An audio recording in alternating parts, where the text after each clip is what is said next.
बनाए थे क्वेश्चन। दिक्कत भी है किसी क्वेश्चन में? किस में दिक्कत है? अच्छा, एक चीज ले तो थोड़ा क्वेश्चन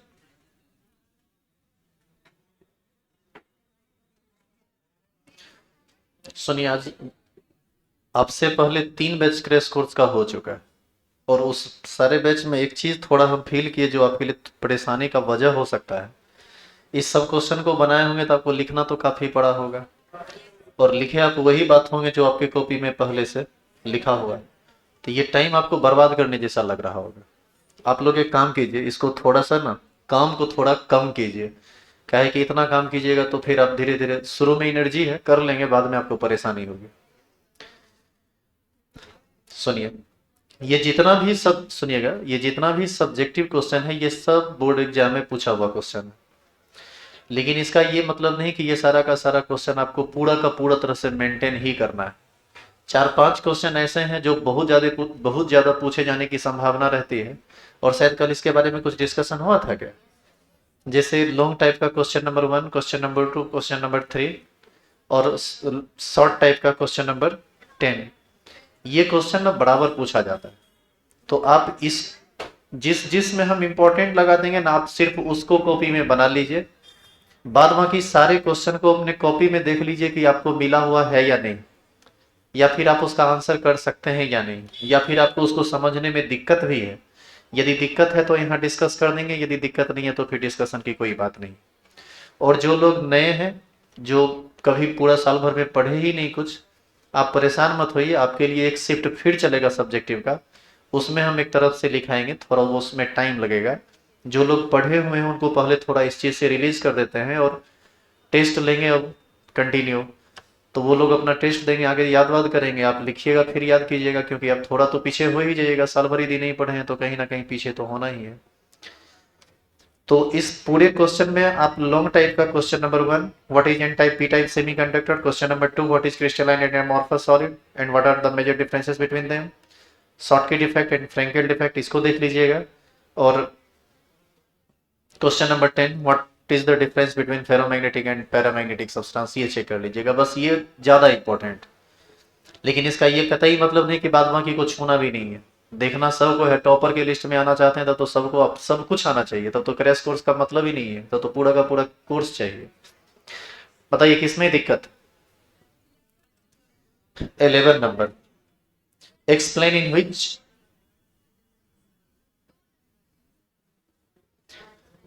क्वेश्चन नंबर 11 है, explain in which of the following compounds the chemical bond would have less ionic character, LiCl और KCl। सुनिएगा ध्यान से। एक कंपाउंड है LiCl और दूसरा कंपाउंड है KCl। यह है क्वेश्चन नंबर 11। कहने को तो ये सॉलिड स्टेट में जरूर पड़ गया है, लेकिन वास्तव में ये क्वेश्चन केमिकल बॉन्डिंग का है। केमिकल बॉन्डिंग में आप एक फजान रूल पढ़ते हैं जिसमें आपको बताया जाता है कि किस में आयनिक कैरेक्टर ज्यादा होगा, किस में कोवैलेंट कैरेक्टर ज्यादा होगा, या फिर आयनिक कंपाउंड में कोवैलेंट कैरेक्टर के बारे में उसके रिगार्डिंग पढ़ते हैं। कुछ बात यहाँ पढ़िए तो अपने समझ में आ जाएगा कि वो क्या है। आप एक बात बताइए, LiCl कैसे टूटेगा? Li+ में और Cl- में। KCl कैसे टूटेगा?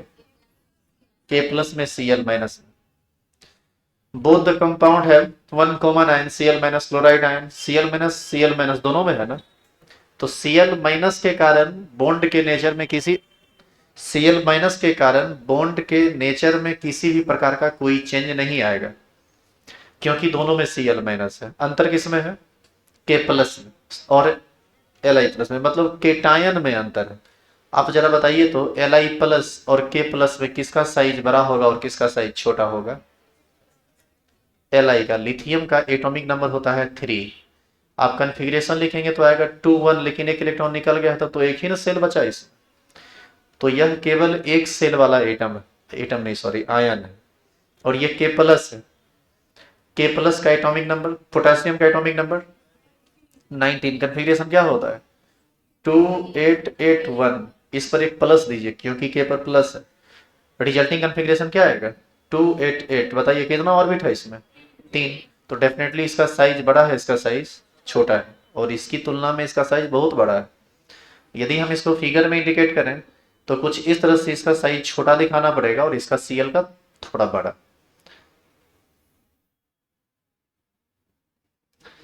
एक्चुअल में इसको हम Li प्लस कह रहे हैं और इसको Cl माइनस। ये K प्लस है और ये है Cl माइनस।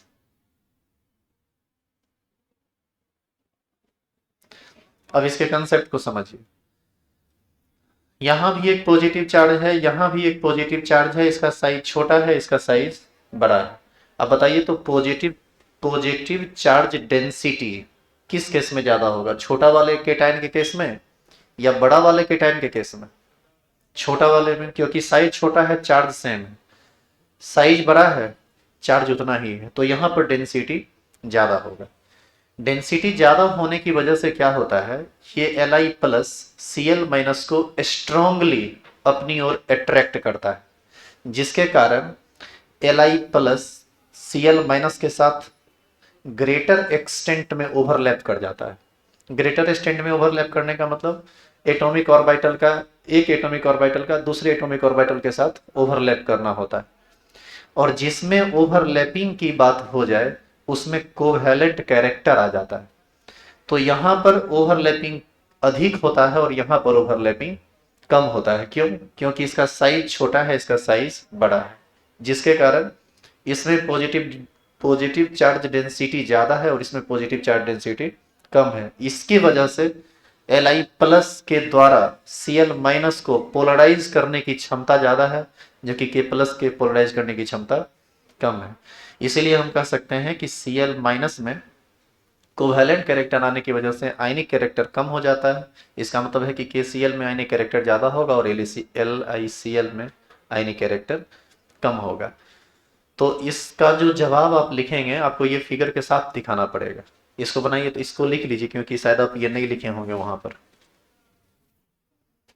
फिगर बनाइए और फिगर में ना ये चीज आप दिखाइएगा कि यहाँ पर ग्रेटर एक्सटेंट में ओवरलैपिंग हो रहा है।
देखिए लिखा हुआ है LiCl will have less ionic character than KCl because Li plus has a smaller size with respect to K plus it can, sorry,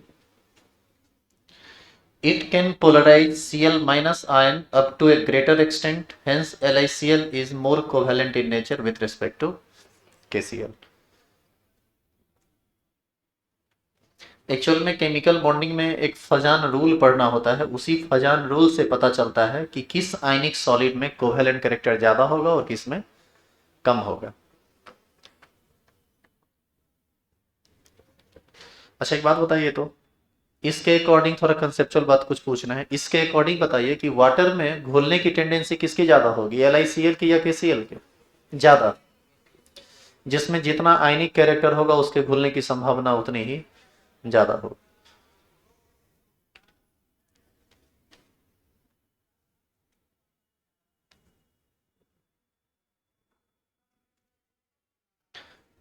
तुम कौन सा क्वेश्चन बोली? 2 नंबर? कौन सा 2 नंबर किसका, शॉर्ट टाइप का या लॉन्ग टाइप का? शॉर्ट टाइप का। डिफाइन पॉइंट डिफेक्ट ये सब पढ़े नहीं है? Why is Frenkel defect produced in solid? When same number of cation and anions are missing from its normal lattice site, then Frenkel defect arises. Simple Frenkel defect का जो है वो लिखना है। इसमें एक न्यूमेरिकल टाइप का क्वेश्चन है, वो बता देते हैं, और कोई क्वेश्चन हमारे ख्याल से इसमें बताने के लायक नहीं है।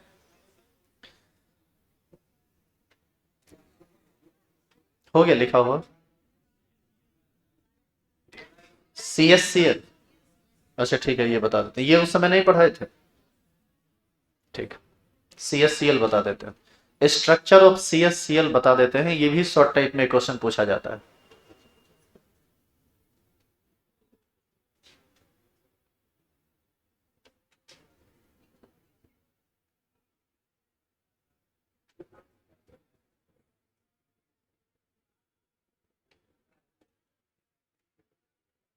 अच्छा एक बात बताओ, N2O का स्ट्रक्चर बताया गया था क्लास में?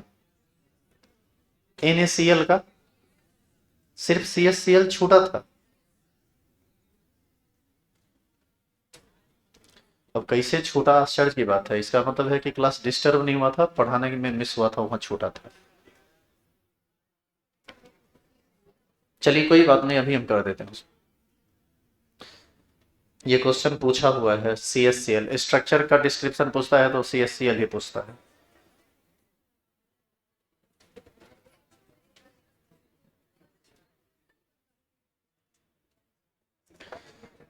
लिखेंगे क्वेश्चन नंबर क्या था?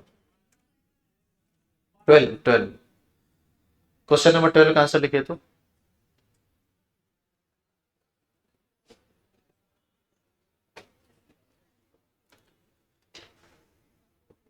लिखिए स्ट्रक्चर ऑफ CSCl। CSCl मतलब सीजियम क्लोराइड। CSCl जैसे KCl होता है, NaCl होता है, वैसे ही एक स्ट्रक्चर होता है CSCl।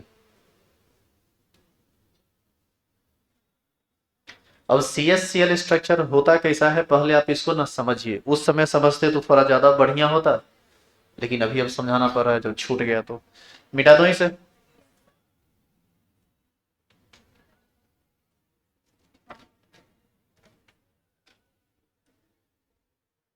अभी कुछ लिखना मत, देखना इधर।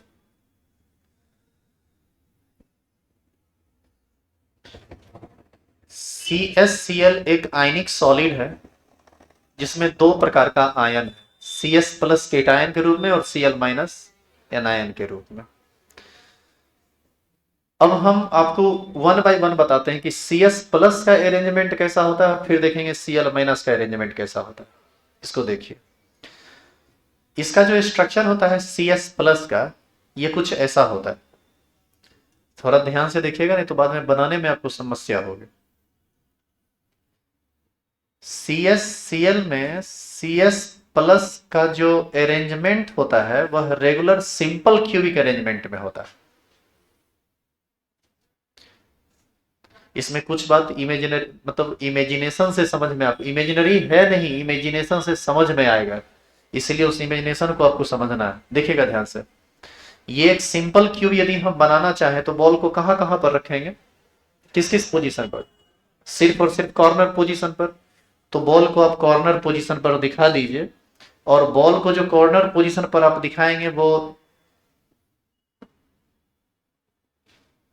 ये जितना भी हम येलो डॉट डाल रहे हैं यह सब किस चीज के आयन को इंडिकेट कर रहा है?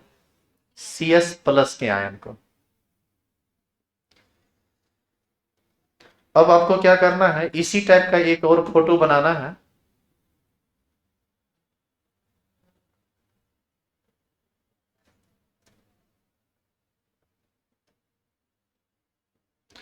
और इसमें क्या कीजिए, ये जो येलो कलर का बॉल है इसको आप कन्वर्ट कीजिए किसमें? रेड में, ताकि अलग कुछ दिखे। ये नोनो, तुम्हारे लिए ये काम आसान नहीं होगा, ये सिर्फ हमारे लिए आसान है। काहे ये बात बोल रहे हैं, अब समझिए। ये जो येलो कलर है, सबसे पहले रेड कलर और फिर येलो।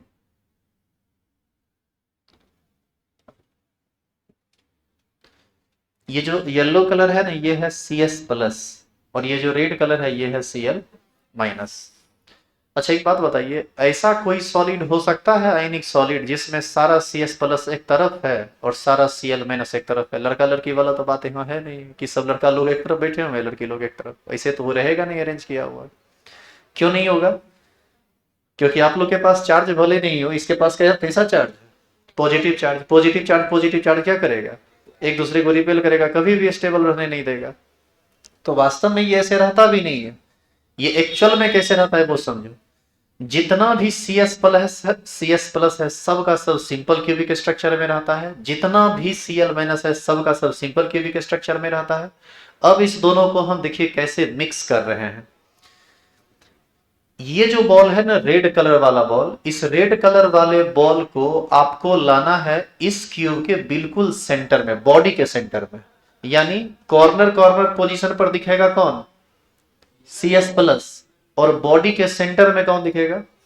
Cl minus. इस टाइप का स्ट्रक्चर होता है, यानी both the ion arrange in simple cubic structure in CsCl। अब इसको हम कुछ इस तरह से इधर ला रहे हैं, देखिए। तो यही सब काम आप कॉपी पर नहीं कर पाइएगा। देखो यहाँ, ये हम क्या बोले कि कहाँ लाना है इसको? सेंटर में। अब आप इस बॉल को देखिए, इस बॉल को हम कहाँ लाए हैं? पहले वाले क्यूब के सेंटर में। देखिए ये हम यहाँ पर जैसे ही छोड़ेंगे तो गड़बड़ हो जाएगा, उसके बाद हम इसको अलग नहीं कर पाएंगे, क्योंकि सेलेक्ट होगा तो दोनों सेलेक्ट होगा और नहीं तो एक को नहीं सेलेक्ट होगा। आप इस बॉल के पोजीशन को देखिए, इस बॉल को हम बिल्कुल बॉडी के सेंटर में ला रहे हैं। ऐसा करने पर आप ही जरा बताओ, ये ऐसा नहीं लगता है कि यदि ये बॉल इस क्यूब के सेंटर में आएगा, यदि ये बॉल इस क्यूब के सेंटर में आएगा तो ये वाला जो बॉल है इसके ऊपर में जो क्यूब होगा उसके सेंटर में आ जाएगा? हाँ या नहीं? इसके ऊपर वाला जो बॉल होगा उसके ऊपर जो क्यूब होगा उसके सेंटर में आ जाएगा। इसका मतलब ये है कि ये भी SC में है, ये भी SC में है, लेकिन अरेंजमेंट कुछ इस प्रकार से है दोनों का कि एक जो है वो दूसरे के सेंटर में चला जा रहा है। ठीक है, अब बताइए तो नियरेस्ट नाइबर्स कितना होगा? Nearest neighbours of each atom, each ion, चाहे वो Cl माइनस हो या Br माइनस। जरा देखिए, ये बीच में आएगा तो इसके आजू बाजू में कितना एटम फंस रहा है? 4 ऊपर 4 नीचे, कितना? 8। कोऑर्डिनेशन नंबर इसका कितना हो जाएगा? 8। अच्छा, जब आप इसको यहां लाइएगा, जैसे यहां पर हम लाए, अब बताइए ये वाला जो एटम है इसका 4 नियरेस्ट नाइबर, एक ये, एक ये, एक ये, एक ये, 4 नीचे है 4 ऊपर, उसका भी 8 होगा। अब आप किसी येलो वाले के बारे में सोचिए। अभी हम इसको इधर लाए तब आप ये समझे। अब हम एक काम करते हैं, इसको इधर ले आते हैं, इसको लेके चले जाते हैं उसमें। मतलब हम क्या करेंगे, अब इस बॉल को इसके सेंटर में रखेंगे। अब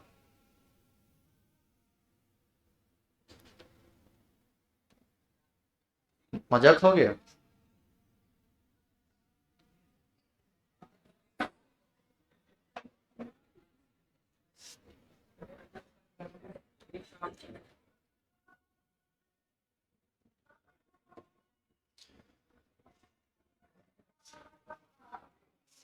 देखिए इधर, यदि हम इस बॉल को इसमें लेके चले जाए, जैसे ये वाला बॉल यदि इसके बीच में जाए, इसीलिए बोले उस समय पढ़ाते थोड़ा और बेहतर समझते। अब थोड़ा बहुत बात को भूल गए होंगे तो हो सकता है कुछ परेशानी हो।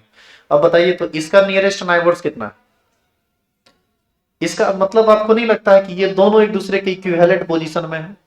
मतलब सी एस प्लस भी और सी एल माइनस भी। यदि आप सी एस प्लस को देखिएगा तो वो लगेगा कि चारों तरफ से सी एल माइनस से घिरा हुआ है, और सी एल माइनस को देखिएगा तो सी एल माइनस लगेगा चारों तरफ से सी एस प्लस से घिरा हुआ है। दोनों का कोऑर्डिनेशन नंबर कितना होगा? 8 होगा। तो ऐसी स्थिति में हम यदि यहाँ पर इसको ला के छोड़ दें तो आपको लगता है कि आप ये सब स्ट्रक्चर बना पाइएगा? आपसे बनेगा नहीं। तो इस स्ट्रक्चर को बनाना कैसे होता है ये देखिए। एक क्यूब बना लीजिए, ये सब अपने आप जगह पर ठीक है, इसको मिटाइए, इसको मिटाइए, और ये बनाना पड़ेगा आपको। और इसमें रेड वाला बॉल एक बीच में दिखा दीजिए, इसको हम क्या बोल रहे हैं? C L minus. और ये सब क्या है? C S plus.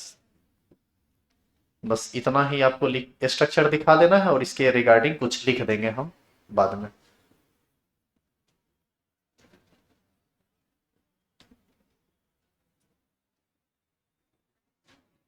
उतारिए तो, ये वाला फोटो बनाइए और बगल में इसको दिखाइए।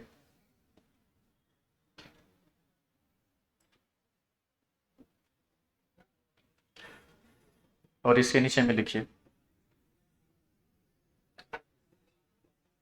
वो जो काम हम पहले कर रहे थे वो आपके लिए कॉपी पर करना कतई आसान नहीं था, लेकिन जब आपसे ये क्वेश्चन पूछा जाएगा तो फिर आप उसका जवाब देंगे कैसे? तो उसी के रिगार्डिंग बताया जा रहा है।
इस स्ट्रक्चर के रिगार्डिंग दो तीन बात आपको लिखना है, लिखेंगे?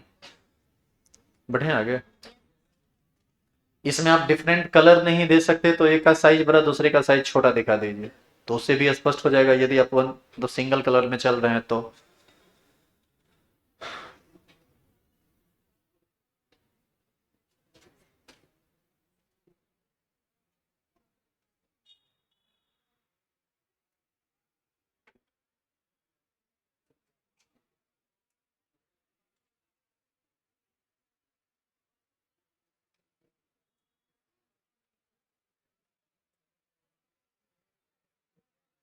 लिखेंगे नीचे, लिखेंगे the structure of C S C L can be described as,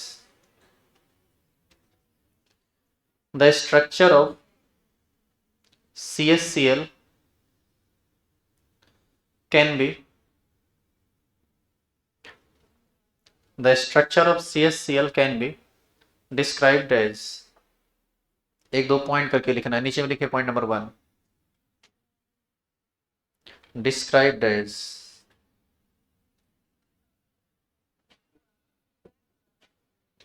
point number 1,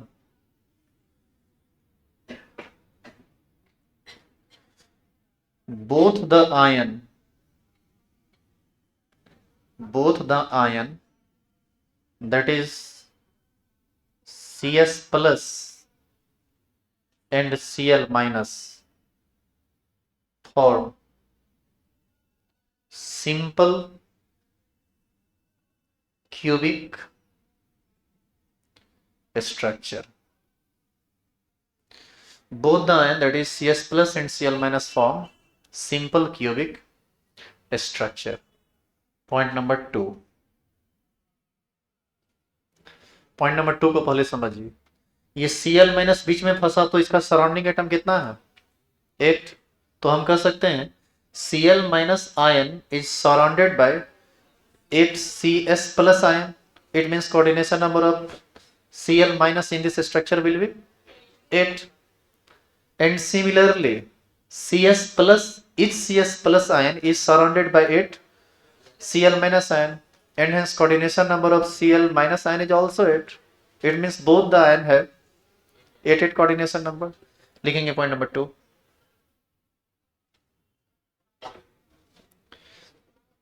लिखिए each Cl minus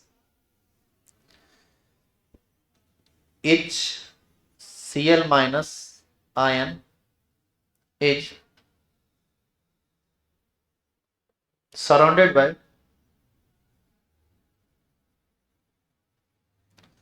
each Cl minus ion is surrounded by 8 Cs plus ion,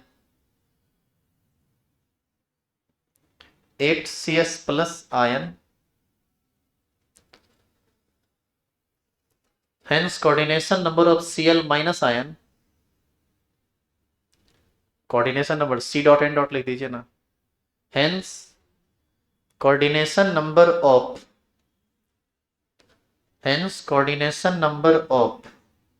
Cl minus ion is 8. And similarly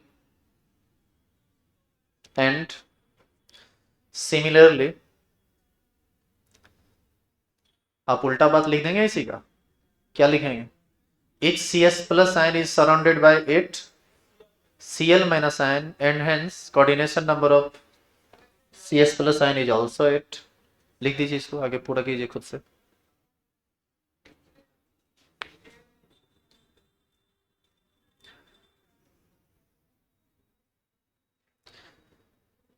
लिखिए similarly each Cs plus ion is surrounded by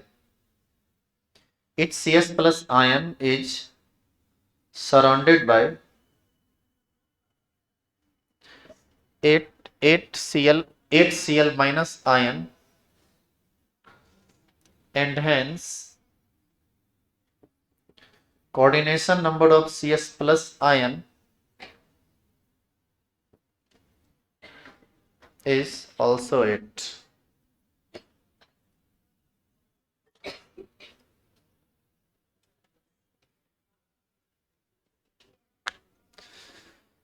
Point number 3 और last point.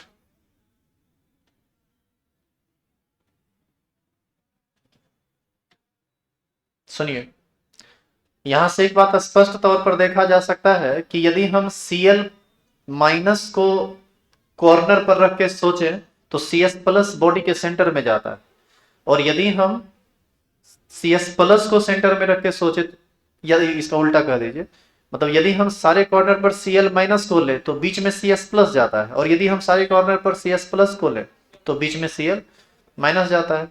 It means both the ion has equivalent position in this structure, and hence the ratio of ion in this compound is 1:n, and hence formula is CsCl. Finally बस इतना ही इसमें कहना होता है. लिखेंगे, लिखिए तो both the ion has equivalent position in this structure.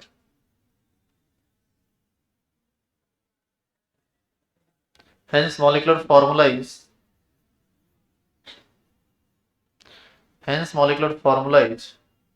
CsCl.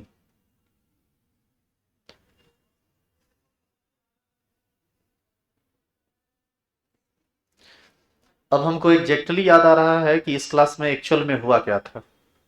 Last class था सॉलिड स्टेट का, सब कुछ खत्म हो गया था, एक स्ट्रक्चर मात्र CsCl का बच गया था.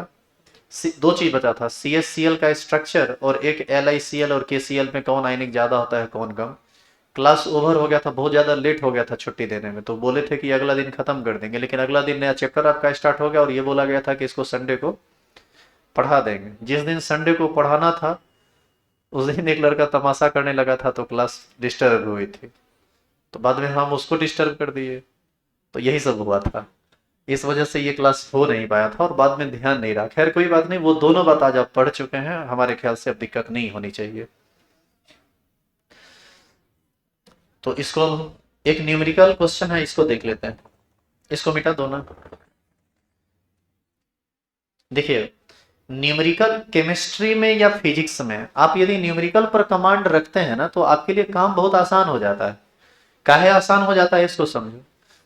जैसे आपसे क्वेश्चन लॉन्ग टाइप में 5 नंबर में यदि एक क्वेश्चन करता है, तो क्वेश्चन में आपको लिख देगा ये 4 नंबर लॉन्ग टाइप क्वेश्चन जो है, the edge length of unit cell of metal having molecular weight 75 gram per mole is 5 angstrom which crystallizes cubic lattice if the density is 2 gram per cc, then find the radius of metal atom, give your answer in picometer। आपसे ये question लिख दिया, कहा कि भाई आप numerical बनाइए, आप रेडियस निकालिए एटम का। या फिर और करके लिख देगा इसी में, what is N type and P type semiconductor explain. अब बताइए तो कौन सा आसान है एक्सप्लेन करना? अच्छा, एन टाइप पी टाइप ज्यादा आसान है। उसमें सुनिए, उसमें ना आपको बहुत सारी बात लिखनी पड़ेगी। अरे समझ आप गए हैं तो आसान, भारी और आसान में क्या अंतर है? जो समझ गए, जो आता है वो आसान है, जो नहीं आता है वो भारी है।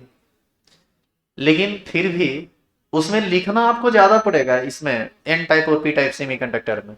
और यदि आप इस लॉन्ग टाइप क्वेश्चन में न्यूमेरिकल को बनाते हैं तो ये काम बहुत आसान है। दूसरी बात, आपके कॉपी को देखकर आपके प्रति जो परसेप्शन होगा ना चेक करने वालों का, वो भी बदल जाता है। क्योंकि न्यूमेरिकल सब लोग नहीं बनाते हैं, न्यूमेरिकल सिर्फ वही बनाते हैं जो वास्तव में पढ़े होते हैं। लेकिन इसका एक निगेटिव पहलू भी है, वो ये कि यदि आप जैसे देखिए न्यूमेरिकल, आप यदि स्टेप सही ले लिए तो पूरा का पूरा 5 नंबर पूरा डिट्टो बैठा देगा।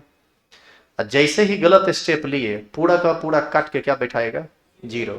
लेकिन एन टाइप पी टाइप में मान लो दो लाइन कुछ तुम लिख दिया, तो मिला जुला के 5 नंबर का क्वेश्चन रहेगा, तो बोर्ड एग्जाम में 2-3 नंबर तुमको दे देगा। तो आप न्यूमेरिकल बनाते वक्त अब श्योर हो जाएंगे कि आपको ये क्वेश्चन आता है। यदि नहीं आता है तो आप न्यूमेरिकल मत बनाइए, तब आप सब्जेक्टिव का जो लिखने वाला थियोरिटिकल क्वेश्चन है वो बनाइए। अदरवाइज आप बना सकते हैं। अब आपकी इच्छा पर है कि आप किसको बनाते हैं। चलिए थोड़ा इसको देख लेते हैं।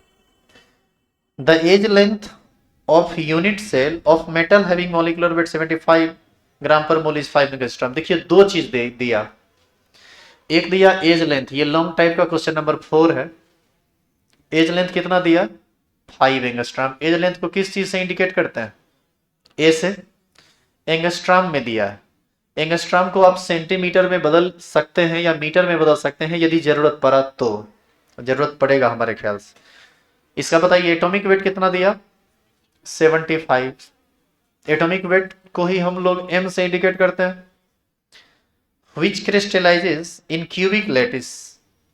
सुनिए, क्रिस्टलाइजेशन क्यूबिक में हो रहा है, लेकिन एग्जैक्टली ये नहीं कहा कि SC में हो रहा है, BCC में हो रहा है या FCC में। तो इसके हिसाब से तो हमको n का वैल्यू पता नहीं है, जिसको आप इफेक्टिव एटम कहते हैं। SC होता तो n का वैल्यू 1 लेते, BCC होता तो 2 लेते, FCC होता तो 4 लेते। n का वैल्यू नहीं पता है तो n के लिए क्वेश्चन मार्क लगा दीजिए। आगे क्वेश्चन है, then find radius of metal atom. आपसे मेटल एटम का क्या पूछ रहा है? रेडियस। आप ये बताइए, जब तक कि आप श्योर ना हो जाएं कि ये SC है या BCC है या FCC है, तब तक आप रेडियस का फॉर्मूला अप्लाई नहीं कर सकते हैं। क्योंकि तीनों केस में रेडियस का फॉर्मूला अलग अलग होता है, आपका आंसर अलग अलग आएगा। तो पहले आपको ये निकालना पड़ेगा कि n का वैल्यू कितना है, क्योंकि n का वैल्यू पता चल जाएगा तो SC BCC या FCC पता चल जाएगा। n यदि 1 आया तो SC, 2 आया तो BCC और 4 आया तो FCC, तो उसके हिसाब से रेडियस का फॉर्मूला लगा देंगे। a का वैल्यू क्वेश्चन में आसानी दिया हुआ है। अच्छा, क्वेश्चन में डेंसिटी भी दिया हुआ है। कितना दिया हुआ है? 2 ग्राम पर सीसी। देखिए यहाँ पर क्यूबिक सेंटीमीटर की बात कर दिया, एंगस्ट्रॉम से काम नहीं चलेगा, इसको किस में बदलना पड़ेगा? सेंटीमीटर में। एक एंगस्ट्रॉम में कितना सेंटीमीटर होता है? 10⁻⁻8। पिकोमीटर रहता तो 10⁻⁻10। तो हम 5 एंगस्ट्रॉम को कन्वर्ट कर लेंगे इसमें, तो ये हो जाएगा 5 × 10⁻⁸ सेंटीमीटर। ये सब गिवन वैल्यू था और हमको n निकालना है। एवोगाड्रो नंबर आपको हिंट कर दिया है, आप कितना लीजिए, 6 पॉइंट में नहीं करा, डायरेक्ट आपको लेना है 6 इंटू 10⁻23, ये आपको लेना है। तो आप यहां से डेंसिटी वाला फॉर्मूला लगाइए, बना दीजिए। क्या होता है डेंसिटी का formula, m into N, sorry या ठीक है ऐसे ही, n into M by A cube into Avogadro number. Value बैठाइए, डेंसिटी कितना 2, n का वैल्यू नहीं पता, m का वैल्यू 75, ए क्यू कितना करेंगे, डायरेक्ट वैल्यू ही रख देते हैं। ए का वैल्यू है यहाँ पर 5 इंटू 10⁻⁻8 का होल क्यू, 5 को 3 टाइम्स मल्टीप्लाई करेंगे, 5 इंटू 5 25, 25 इंटू 5 125। ये कितना हो जाएगा, ये हो जाएगा 125 सॉरी इंटू यहाँ पर 10⁻⁻8 इंटू 10⁻⁻8 इंटू 10⁻⁻8 कितना हो जाएगा 10⁻24। तो यहाँ पर लिखेंगे 10⁻24। केमिस्ट्री और फिजिक्स में जब आप न्यूमेरिकल बनाते हैं ना, तो कैलकुलेशन को सॉर्ट करना सीखिए आप, अभी नहीं तो आगे भी काम देगा। अब आप कहेगा कि आगे कान पकड़ते हैं, केमिस्ट्री और तो एकदम नहीं पढ़ना है, ये एक अलग बात है। फिजिक्स में भी आपको मिलेगा, साइंस में आप हैं और कैलकुलेशन से आप कैसे बच जाइएगा, सवाल ही नहीं उठता है, तो वो तो सीखना पड़ेगा। यहां पर बताइए तो एन का वैल्यू कितना, 6 इंटू कितना 10⁻23। अब बताइए यहां से क्या क्या कुछ कुछ कटेगा ना जी, यहां से 25 इंटू 3 करेंगे 75 हो जाएगा, यानी 3 और यहां पर 5, ये भी कट जाएगा दो बार में, 10⁻23 10⁻⁻23 कट जाएगा, क्या बचेगा 10⁻⁻1, यही 10 ऊपर जाएगा तो 10। तो यहां से आप लिख सकते हैं, अच्छा 2 से 2 भी कटेगा क्या, देख लेते हैं, 2n ऊपर क्या बचा है 10, नीचे क्या बचा है 5 और क्या बचा है 2, ये दो बार में कट जाएगा, ये दो कट जाएगा, n का वैल्यू कितना 2।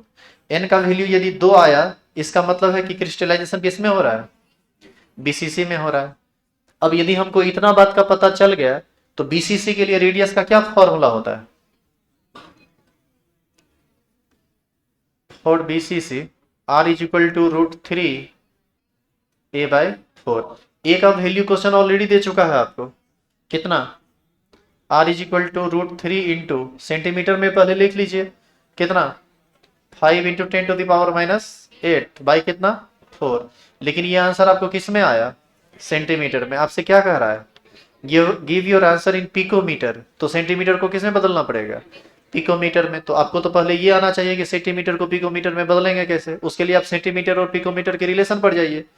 क्या रिलेशन है सेंटीमीटर और पिकोमीटर में, 10⁻⁻10 centimetre is equal to 1 picometre होता है ना। अब देखो ये कैसे हम निकाले, 1 पिकोमीटर बराबर होता है 10⁻⁻12 मीटर। मीटर को सेंटीमीटर में बदलने के लिए 100 से मल्टीप्लाई करेंगे, तो 10⁻12 इंटू 100 हो जाएगा 10⁻10। It means 10⁻10 centimetre is equal to 1 picometre. तो बताइए 1 सेंटीमीटर बराबर कितना होगा, 1/10⁻10 कौन चीज, पिकोमीटर। तो बताइए यहाँ पर x सेंटीमीटर बराबर कितना होगा, 1/10⁻10 इंटू x पिकोमीटर, यही ना होगा। यहां पर इतना सेंटीमीटर है, आप इसी को ना x मान लीजिए। अब बताइए इसको हम डायरेक्ट यदि पिकोमीटर में लिखना चाहें तो क्या लिख सकते हैं, √3 इंटू 5 इंटू 10⁻8/4।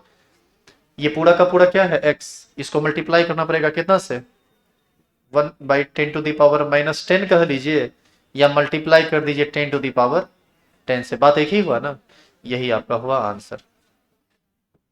अच्छा इसमें भी आप काट छांट कर दीजिए, देखिए परफेक्टली आपको आंसर कितना आता है, वो निकाल सकते हैं ना आप जी फाइनली।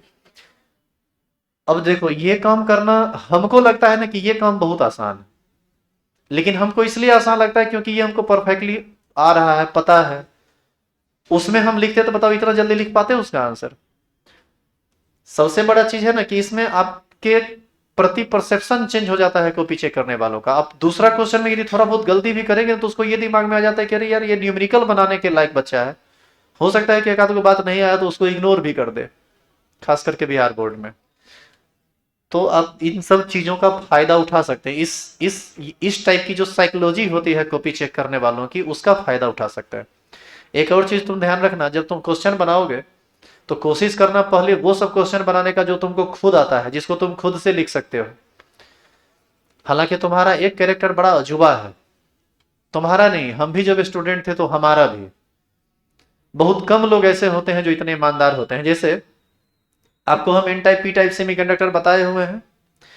अब मान लीजिए एग्जाम हॉल में पूछ दिया एन टाइप सेमीकंडक्टर क्या होता है, पी टाइप सेमीकंडक्टर क्या होता है, और आपको आता भी है, लेकिन उस वक्त कहीं पर आपको चीट मिल गया ना, लिखा हुआ कि N type P type semiconductor, तो तुम्हारा प्रॉपर्टी क्या होता है, वो पुर्जा पर जो लिखा हुआ है उसको हम लिखें, हो गया, एवरेज नंबर मिल गया आपको। उसी उसी चीज को आप अपनी भाषा में, टूटी फूटी भाषा में भी लिखेंगे ना, तो आपको ज्यादा बेहतर नंबर देगा। आप इस बात को समझने के लिए तैयार ही नहीं होते। लेकिन यदि, हाँ एक और चीज बताते हैं, यदि आप चोरी भी करते हैं तो कोशिश क्या कीजिए कि उस समय हम उस चीज को पढ़ लें, यदि आप भूल गए हैं तो, लेकिन लिखिए आप अपनी भाषा में। अब यदि इंग्लिश लिखने में परेशानी आ रही है, तब तो आपके लिए चोरी करना ही उचित होगा। लिखेंगे इसको।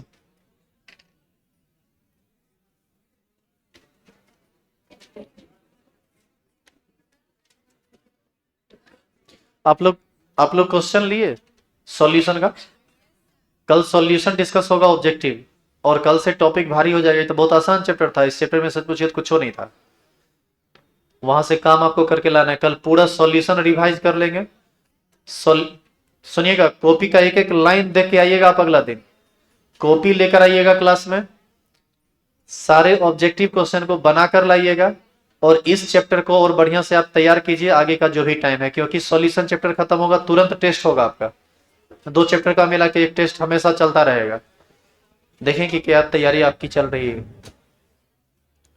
अच्छा, ये आगे भी था, इसको चेंज कर दें क्या?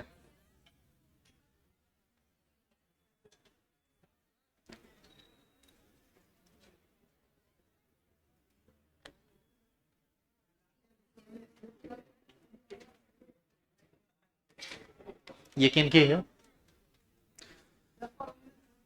अच्छा एक बात बताइए, खड़े होइए तो वो सब लोग जो बिल्कुल पढ़ नहीं पाए हैं, सॉलिड स्टेट कहीं भी नहीं पढ़ पाया है। सुनिए, इसमें लजाना शर्माना नहीं है, इसमें इतना परेशान होने वाली कौन सी बात है। यदि आप नहीं पढ़े तो उसका व्यवस्था किया जाएगा ना, नहीं पढ़े तो पूरा छोड़ देंगे तो गड़बड़ हो जाएगा।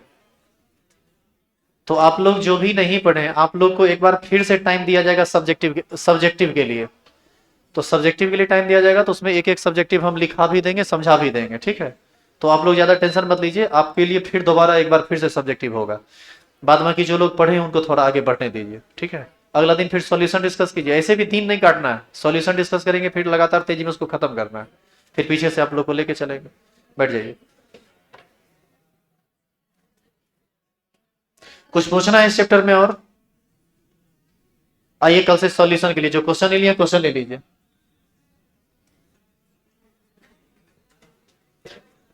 जो लोग लाइव से जुड़े हुए हैं, आप लोग को समझ में आ रहा है, रिप्लाई दीजिए।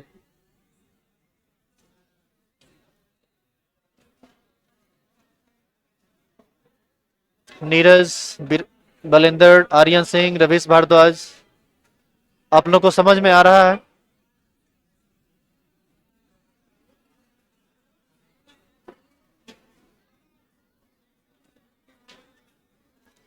आप लोग यदि कुछ कहना चाहते हैं तो आप जरूर यहाँ पर टेक्स्ट कर सकते हैं, नहीं तो बैच में आप मैसेज भी कर सकते हैं, मैसेज हम देखेंगे सब। आपको कुछ भी दिक्कत होगा तो बता देंगे हम आपको, ठीक है। आप लोग असाइनमेंट बना रहे हैं? नीरज, बलिंदर, आर्यन, चलिए यस सर, यस सर।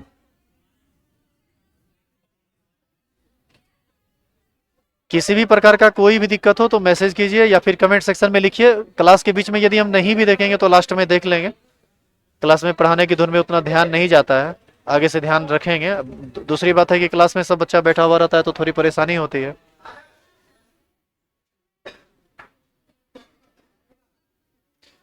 आप लोग को असाइनमेंट मिल जाता है टाइम पे, ऐप में जाके देखिएगा।